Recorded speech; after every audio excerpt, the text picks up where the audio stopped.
Hello friends, welcome to literary love. Channel को subscribe करें और बेल आइकन को प्रेस करें ताकि आप कोई भी वीडियो कभी मिस ना करें। साथ ही अब आप हमें फेसबुक पे भी फॉलो कर सकते हैं। फ्रेंड्स, आज की वीडियो में हम बात करेंगे famous Indian writer R.K. Narayan की एक शॉर्ट स्टोरी के बारे में जिसका नाम है a horse and to goats. इसे 1960 में लिखा गया था और उसी साल इसे पब्लिश भी किया गया था। फ्रेंड्स, ये स्टोरी जो लिखी गई थी इंडिपेंडेंस के कुछ साल बाद ही, तो उस समय में जो रूरल इंडिया था उसकी डेफिनेशन को बहुत ही अच्छे से ये स्टोरी डिस्क्राइब करती है। इस स्टोरी में कई थीम्स को डिस्कस किया गया है, जैसे लैक ऑफ कम्युनिकेशन, पॉवर्टी और new colonialism. Friends, R.K. Narayan का पूरा नाम था रासीपुरम कृष्णस्वामी अय्यर नारायण स्वामी। उनका जन्म हुआ था 10 अक्टूबर 1906 में और उनकी डेथ हुई थी 13 मई 2001 में। उनकी ज़्यादातर वर्क्स जो हैं वो मालगुडी नाम की एक फिक्शनल टाउन पर बेस्ड हैं। फ्रेंड्स, उन्हें पद्म विभूषण, साहित्य अकादमी फेलोशिप और बेंसल मेडल, इन सभी अवार्ड्स दिए गए थे। उनकी फेमस वर्क्स में Swami and friends, the guide, the man eater of Malgudi, reluctant guru, ये सभी शामिल हैं। तो चलिए फ्रेंड्स, अब स्टोरी को समझते हैं। फ्रेंड्स, इस स्टोरी की सेटिंग रखी गई है क्रीतम नाम के एक फिक्शनल विलेज में। क्रीतम का मतलब तमिल में होता है क्राउन, यानी ताज। अब ये जो गांव है क्रीतम, ये बहुत ही छोटा गांव है। केवल 30 हाउसेज हैं यहाँ पर, 30 फूस की झोपड़ियाँ हैं और एक सीमेंटेड हाउस है जो कि इस गांव के लैंड ओनर का है। तो ओवरऑल हम कह सकते हैं कि ये बहुत ही पुअर गांव है, ज़्यादा अमीर लोग नहीं रहते हैं। और इसी गांव में हमारी स्टोरी का जो प्रोटैगोनिस्ट है मुनि, वो भी इसी गांव से बिलोंग करता है। मुनि एक बहुत ही गरीब इंसान है, उसके पास केवल 2 बकरियां हैं और वो बहुत बूढ़ा हो चुका है। वो अपनी वाइफ के साथ रहता है और किसी तरह अपने दिन काट रहा है। एक समय था जब मुनि के पास 40 गोट्स एंड शीप्स थे और वो थोड़ा अमीर हुआ करता था, लेकिन एक बीमारी के कारण उसके सभी गोट्स मर गए और अब बस यही 2 गोट्स बचे हैं जो कि बूढ़े और कमज़ोर हैं। तो फ्रेंड्स, मुनि जो है ओवरऑल उसकी ज़िंदगी बहुत ही बेकार चल रही है और यहाँ तक कि उसके पास खाने के लिए भी कुछ नहीं रहता। वो ज़्यादातर बाजरे की रोटी और प्याज यही खाकर अपना गुजारा करता है। एक सुबह मुनि को कुछ अच्छा खाने का बहुत मन कर रहा था, तो वो अपने झोंपड़े के बगल में एक ड्रम स्टिक्स का पेड़ था जिसे हम बीज फली कहते हैं, उसका पेड़ था। उसके नीचे से कुछ ड्रम स्टिक्स चुनकर लाया और अपनी वाइफ को देकर बोला कि इसका सॉस बना दो, मैं इसे खाना चाहता हूँ। अब उसकी वाइफ जो है वो उसका मजाक उड़ाती है कि इतने गरीब होकर ये क्या अमीरों वाला खाना खाना चाहते हो, मगर ठीक है, अगर तुम कहते हो तो मैं बना दूंगी, लेकिन ये बनाने के लिए मुझे जो इंग्रेडिएंट्स चाहिए वो पहले तुम्हें दुकान जाके लाना होगा। तुम्हें थोड़ा तेल, एक आलू, थोड़े कड़ी पत्ते, धनिया, नमक, हल्दी, ये सब कुछ पहले दुकान से ला करके मुझे दो। उसके बाद मैं तुम्हारे लिए वो सॉस बना दूंगी ड्रम स्टिक्स का। अब मुनि जो है वो शॉपकीपर के पास जाता है। मुनि ने पहले भी उस शॉपकीपर से कुछ सामान लिया था और उसके पैसे अभी तक नहीं दिए थे और अभी भी उसके पास कुछ पैसे नहीं थे सामान खरीदने के लिए। इसलिए वो जाकर शॉपकीपर से बातें करने लगा और उसके जोक्स पर हंसने लगा, ये सोचकर कि अगर शॉपकीपर का मूड अच्छा हो गया तो हो सकता है वो मुझे कुछ कुछ चीज़ें दे देगा। लेकिन शॉपकीपर और मुनि जब तक हंसी मजाक कर रहे थे तब तक तो ठीक था, लेकिन जैसे ही मुनि ने अपनी फरमाइशें कही कि मुझे कुछ सामान चाहिए मेरे पास मगर पैसे नहीं हैं, शॉपकीपर ने उसे बेइज्जत कर दिया और उससे कहने लगा कि तुम्हारा तो पुराना डेब्ट भी अभी तक चुकाया नहीं गया है, मैं तुम्हें कुछ भी नया नहीं दूंगा। तो मुनि यहाँ पर एक झूठ कहता है। वो कहता है कि जल्दी ही मेरा 50th बर्थडे होगा, मैं 50 साल का हो जाऊंगा और मेरी बेटी उस दिन मुझे कुछ पैसे भेजेगी, उस पैसों से मैं तुम्हारा सारा कर्ज पूरा कर दूंगा। फ्रेंड्स, यहाँ पर एक और बात है कि मुनि और उसकी वाइफ, उन दोनों के कोई बच्चे नहीं हैं और ये बात पूरा गांव जानता है, लेकिन मुनि ने सोचा कि वो झूठ बोलकर देख लेगा। साथ ही शॉपकीपर जो है वो उस पर हंसने लगता है, कहता है कि तुम्हारी शक्ल तो 70 साल की लगती है और तुम बोलते हो कि अभी 50 साल के ही होगे।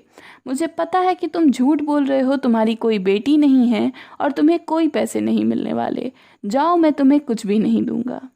अब ये सब सुनकर मुनि बेचारा उदास होकर अपने घर लौट आता है और अपनी वाइफ से कहता है कि वो जो ड्रम स्टिक्स हैं उन्हें तुम बेच दो और उन्हें बेचकर कुछ खाने का ले आओ।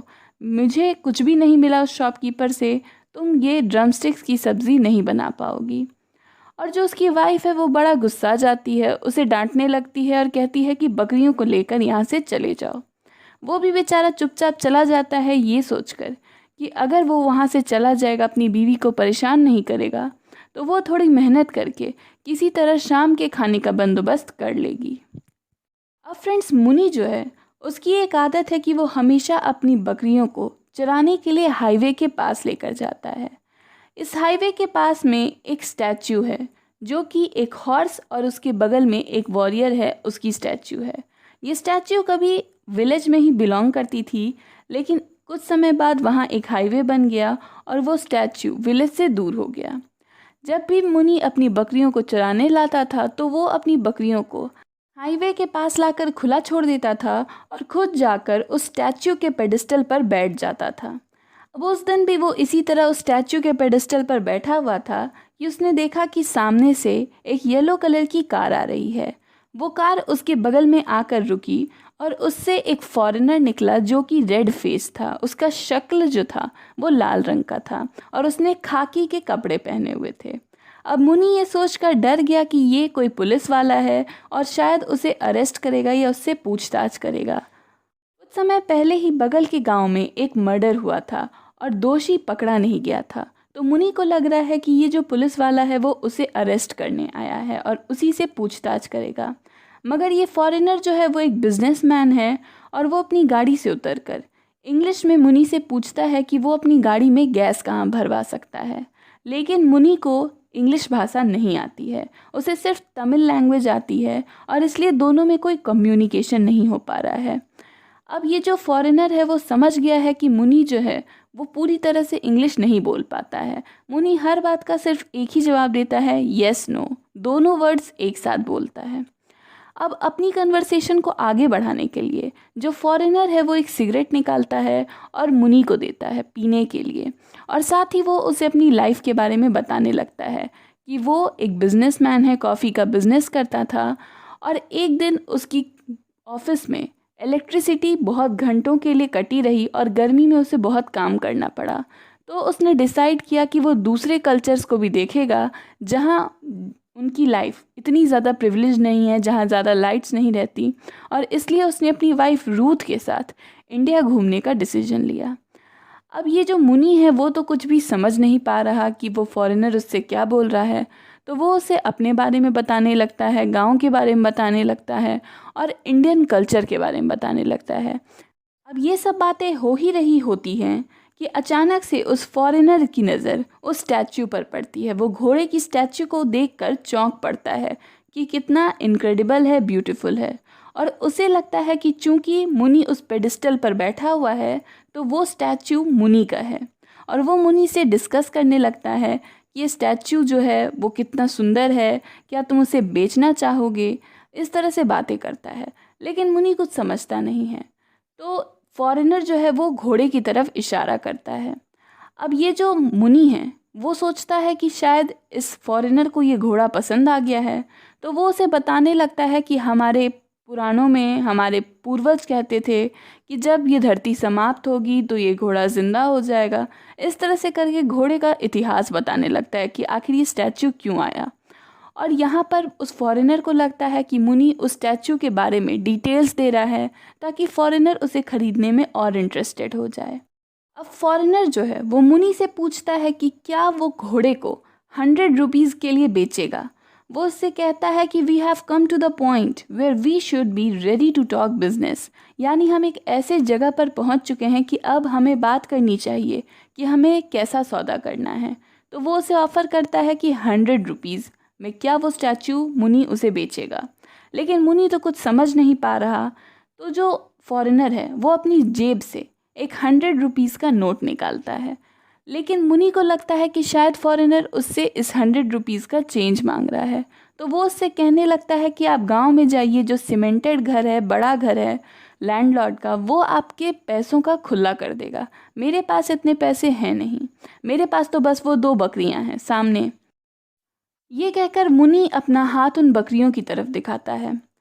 अब जो फॉरेनर है वो सोचता है कि अगर वो मुनि की बकरियों को प्यार करेगा तो शायद मुनि का दिल पिघल जाएगा और वो इस सौदे के लिए रेडी हो जाएगा। तो वो उन बकरियों को सहलाने लगता है। अब वो 100 रुपीज़ का नोट हाथ में देखकर और बकरियों को सहलाता देखकर मुनि ये सोचता है कि ये फॉरेनर उससे उसकी बकरियां खरीदना चाहता है, और वो बड़ा खुश हो जाता है क्योंकि वैसे ही वो बकरियां उसके किसी काम की नहीं थी। तो वो उस फॉरेनर से 100 रुपीज़ ले लेता है और उससे कहता है कि मैं यहाँ से चला जाता हूँ, तब आप इन बकरियों को लेके जाना, वरना ये मेरे पीछे पीछे आ जाएंगी। और ये कहकर वो वहाँ से भाग जाता है। उस फॉरेनर को लगता है कि शायद मुनि गांव गया है ताकि कोई हेल्प मंगा सके और इस घोड़े की स्टैच्यू को उसकी गाड़ी में रख सके, लेकिन मुनि तो अपना घर चला जाता है। अब वो जाकर के मुनि अपनी वाइफ को वो 100 रुपीज़ देता है, तो उसकी वाइफ शोर मचा देती है कि तुमने ज़रूर कहीं पर चोरी की है, डकैती की है, क्योंकि उस समय में 100 रुपीज़ बहुत ज़्यादा वैल्यू रखते थे। मुनि उससे कहता है कि नहीं, मैंने अपनी बकरियों को बेच कर ये पैसे लिए हैं, लेकिन उसी समय वो दोनों बकरियां अपना आवाज़ निकालते हुए वापस घर आ जाती हैं।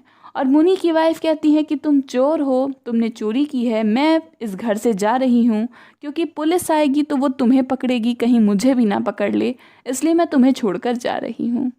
उधर जो फॉरेनर है वो काफ़ी देर तक मुनि का इंतज़ार करता है, लेकिन उस रास्ते जो एक ट्रक जा रही होती है वो उस ट्रक को रोकता है और उस ट्रक में बैठे लोगों की मदद से उस घोड़े की स्टैच्यू को अपनी गाड़ी में रखता है और उसी ट्रक से कुछ गैस भी लेता है, अपनी गाड़ी में फिट कर लेता है और उन्हें पैसे दे देता है, और वो उस स्टैच्यू को लेकर के चला जाता है। और इसी के साथ फ्रेंड्स यहाँ पर ये स्टोरी भी ख़त्म हो जाती है।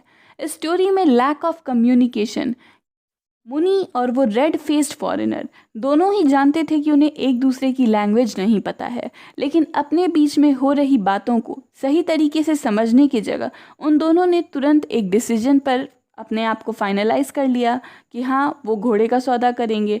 वो तैयार हो गया कि हाँ मैं बकरियों का सौदा करूँगा, और इस तरह से एक कन्फ्यूजन पैदा हो गई।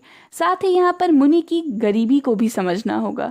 मुनि बहुत गरीब था और 100 रुपये उसके लिए बहुत ज़्यादा मायने रखते थे, इसलिए उसने ज़्यादा कुछ सोचा नहीं और तुरंत ही वो उन बकरियों को बेचने के लिए रेडी हो गया।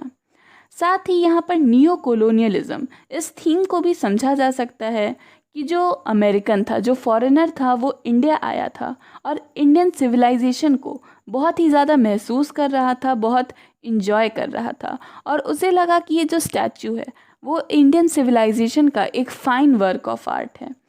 तो इसलिए वो तुरंत ही उस घोड़े को ख़रीदने के लिए रेडी हो गया। तो फ्रेंड्स, इन सभी थीम्स को डिस्कस किया गया है स्टोरी में, और बहुत ही ब्यूटीफुली R.K. नारायण ने इन सभी बातों को एक बहुत ही शॉर्ट वे में बताया है।